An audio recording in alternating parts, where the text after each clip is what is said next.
نظر نہ آئے، نیک بننے کی کوشش کریں. نیک مشہور ہونے کے چکر میں نہ پڑیں کہ لوگوں کو پتہ چل جائے میں بڑا نیک آدمی ہوں. نیک بننے کی کوشش کریں. مومن تو نیکیاں چھپاتا ہے. مومن تو اپنی نیکی کا اپنے اللہ کے ساتھ راز رکھتا ہے. مومن کی خواہش تو ہوتی ہے یہ میرے اور میرے رب کے درمیان رہے. چھپی ہوئی نیکیاں بڑی قیمتی ہوتی ہیں، جن کا کسی کو پتہ نہ ہو. اصل میں وہ خزانہ ہوتا ہے. سچ بتانا، ہمارے پاس جو پیسہ سرمایہ ہوتا ہے اس کا کسی کو پتہ ہوتا ہے؟ بالا نے بھی پوری گل نہیں دسی دی.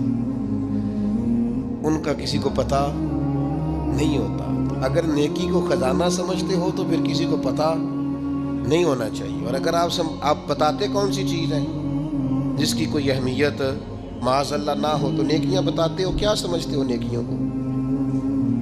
کر کے لوگوں کے سامنے اظہار کرتے ہو. کیا تم نے سمجھا ہے عبادت کو؟ دکھاتے پھرتے ہو، اظہار کرتے ہو، لوگوں کو بتا دیتے ہو میں نے یہ کام کیا ہے. اس کا مزہ لینا شروع کرو. نیکی کا سرور ہوتا ہے، کیف ہوتی ہے، لذت ہوتی ہے نیکی کی. ایک ایمان کا ایک ذائقہ ہوتا ہے. وہ ذائقہ انسان کو آنا چاہیے. اس کا مزہ انسان کو پوری طرح، یعنی حضرت عبداللہ ابن عمر رضی اللہ تعالیٰ عنہ کے نا کچھ ملازم تھے، خدام، غلام. اس زمانے بڑے مہنگے غلام خریدے جاتے تھے. تو وہ غلام کیا کرتے، وہ لمبی لمبی نمازیں شروع کر دیتے، نفل پڑھنے شروع کر دیتے. جو غلام زیادہ نفل پڑھتا حضرت عبداللہ ابن عمر آزاد کر دیتے. اب غلاموں کو کمزوری کا پتہ چل گیا. وہ لمبے نفل پڑھتے، آپ آزاد کر دیتے. ایک دن آپ کا بیٹا کہنے لگا ابا جی یہ نا آپ کے سامنے بڑے عابد بنتے ہیں، زاہد بنتے ہیں، آپ مہربان لوگ ہیں، آپ آزاد کر دیتے ہیں، بعد میں پتہ نہیں پوری 5 بھی پڑھتے ہیں کہ نہیں، دھوکہ دیتے ہیں آپ کو. حضرت عبداللہ ابن عمر کھل کے روئے، فرمانے لگے مجھے میرے رب کے نام پہ دھوکہ دیتے ہیں نا، میں تیار ہوں دھوکہ کھانے کو. انسوں کو روز دھوکے دیں، اس کے نام پہ دھوکہ دیتے ہیں نا، میں تیار ہوں. اللہ کے نام پہ دھوکہ دیتے ہیں، بسم اللہ میں حاضر ہوں، میں تیار ہوں. بہت پہلے میں نے بات سنائی تھی، آج میرا دل کرتا پھر سناؤں. حکیم الامت مفتی احمد یار خان صاحب نعیمی رحمۃ اللہ علیہ نے تفسیر نعیمی میں لکھا ہے، جب اللہ تعالیٰ نے حضرت ابراہیم علیہ السلام کو بہت سارے اونٹ دیے، بہت ساری بکریاں دی، بہت ساری گائیں دی، اور ساتھ کہا واتخذ اللہ ابراہیم خلیلا، ہم نے ابراہیم کو دوست بنایا ہے. تو فرشتے کہنے لگے یا اللہ جسے اتنا کچھ دیں اس نے دوست تو بننا ہی ہوتا ہے. فرشتے نے کہا نا، انہوں نے پہلے بھی کہا تھا نا کہ یا اللہ یہ خون ریزیاں کریں گے زمین میں اگر تو بنائے گا تو. فرمایا جاؤ جا کے میرے ابراہیم کا امتحان کر لو. فرشتہ آ گیا اور آ کے اس نے کیا کیا، وہ بیٹھ گیا، بڑی بڑی فصل تھی اس کے بیچ، اور بیٹھ کے اس نے تسبیح پڑھنی شروع کر دی، سبحان اللہ والحمد للہ لا الہ الا اللہ واللہ اکبر. اللہ کا ذکر شروع کر دیا. نہ علماں وچ پھسا سانو تو یار دی گل سنا سانو. وہ ذکر کر رہا ہے حضرت ابراہیم علیہ السلام نے مچلتے دوڑ. ادھر دیکھو میری طرف.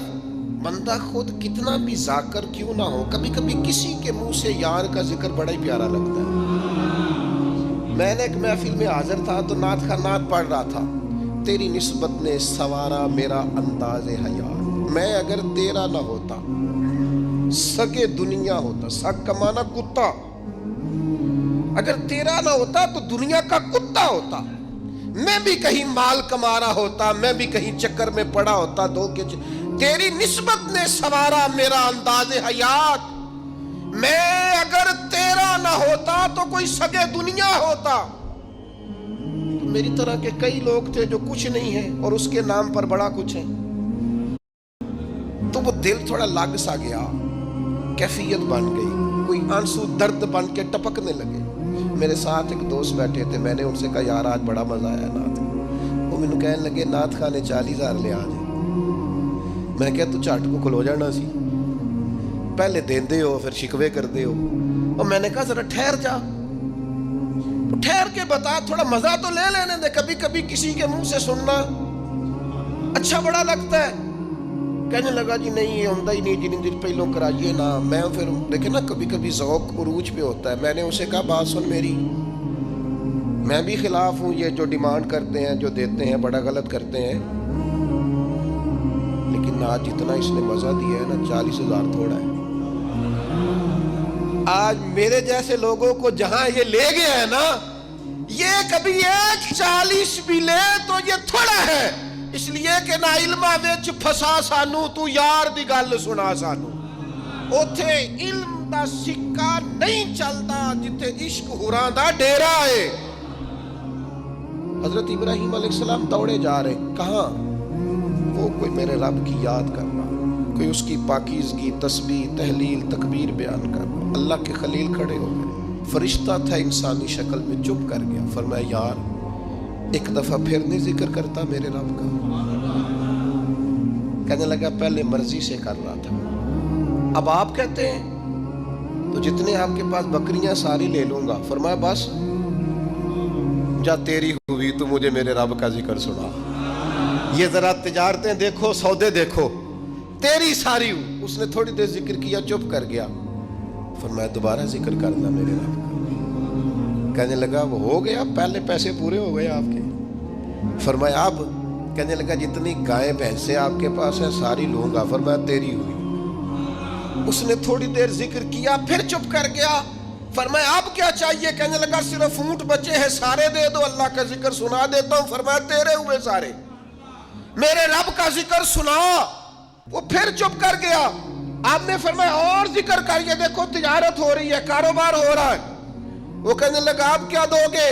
فرمانے لگے یہ بکریاں چرانے کے لیے کوئی شخص بھی تو چاہیے نا, یہ اونٹ بھیڑ گائیں بھینسیں چرانے کے لیے کو چاہیے نا, مجھے رکھ لینا, تنخواہ نہیں لوں گا تو اللہ کا ذکر سناتے رہنا, میں تیری ڈیوٹی کرتا رہوں گا.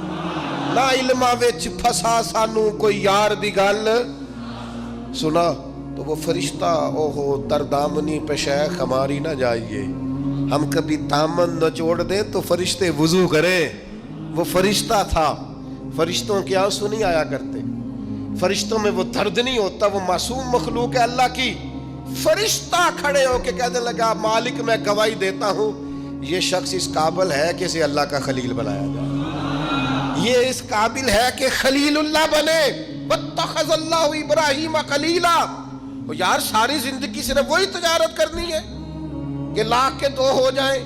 کوئی ایسی تجارت بھی کرو نا, کوئی ایسا سودا بھی کرو نا. قحط پڑ گیا نا مدینہ منورہ میں, مکہ معظمہ میں, فصلیں نہیں ہو رہی, حالات خراب ہیں.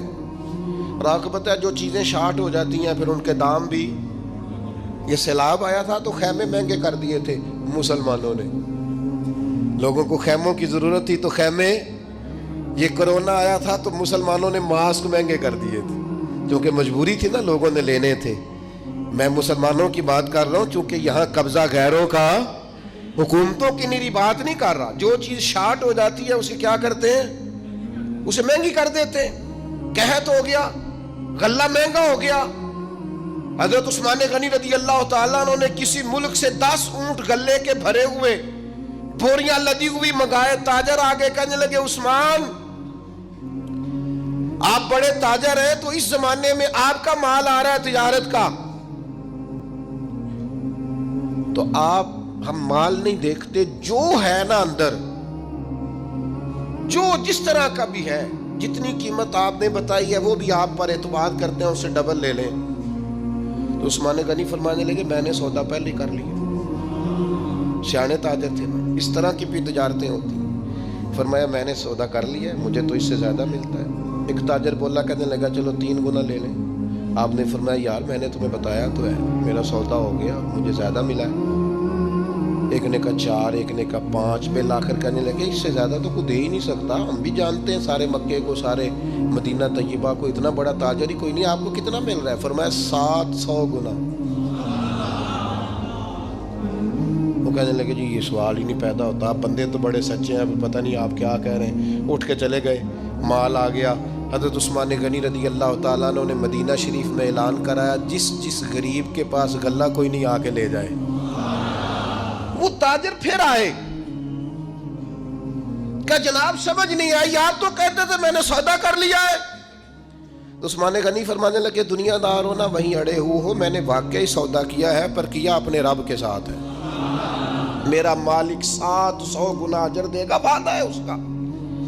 اس کے بھوکے بندوں کو، غربا کو، مساکین کو، یتیموں اسیروں کو کھلاؤں گا تو 700 گنا۔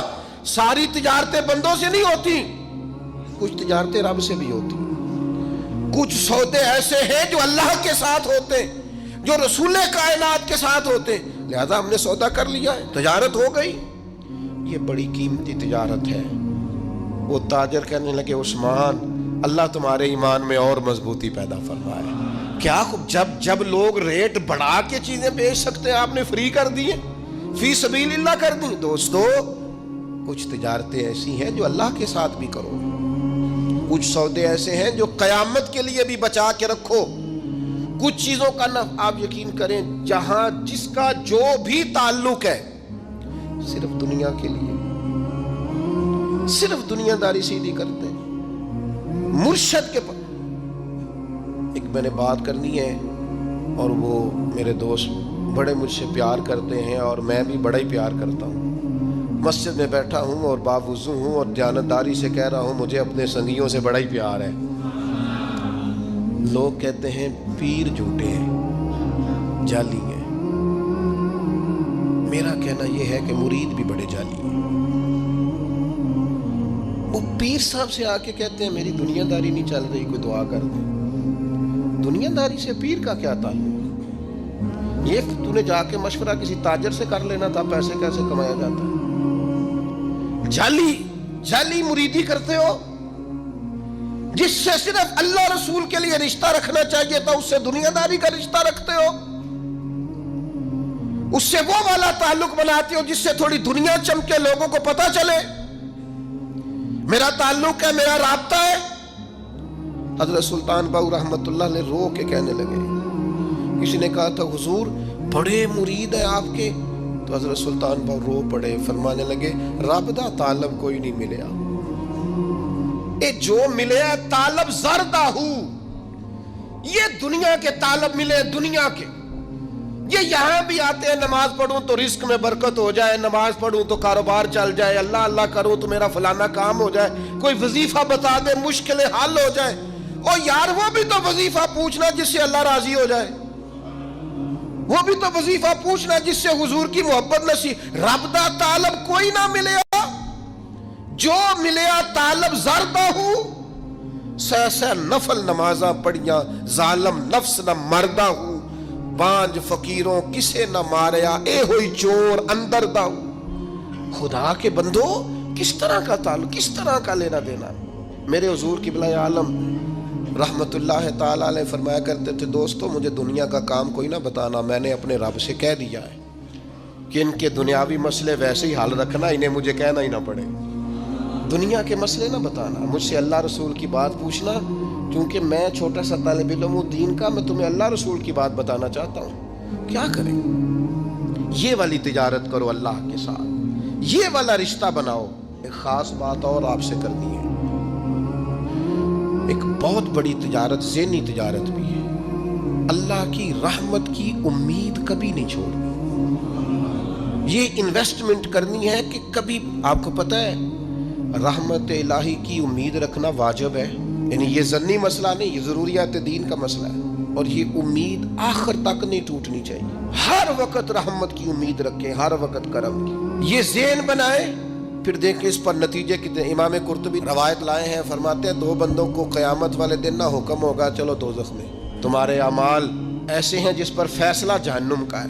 دونوں بندے ہیں، ایک نے دوڑ لگا دی دوزخ کی طرف، دوڑتا جا رہا ہے تیزی سے، اور دوسرا نہ ایک قدم آگے رکھتا ہے پھر پلٹ کے پیچھے دیکھتا ہے، پھر ایک قدم آگے رکھتا ہے، فرشتے لے جا رہے ہیں، پھر پلٹ کے پیچھے دیکھتا ہے۔ دوزخ کا دروازہ آ گیا، رب کریم کی آواز رحمت آئی، انہیں واپس بلاؤ نا، دونوں کو واپس بلایا۔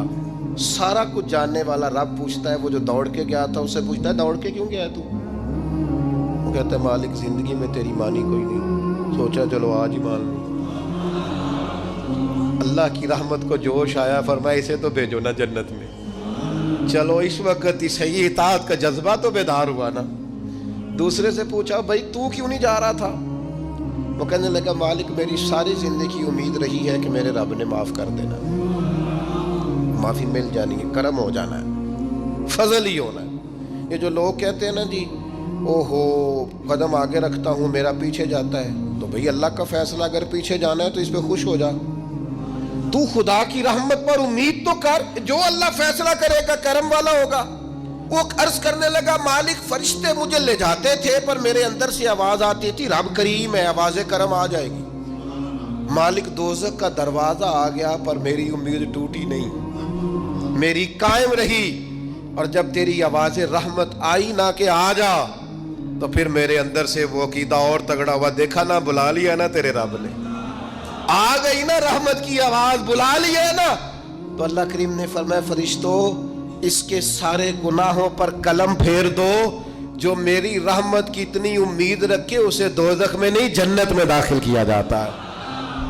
یہ والا سودا ضرور کریں، ذہنی طور پر تھکاوٹ کا شکار نہ ہو، کمزور نہ پڑیں، طاقتور ہوں، طاقتور۔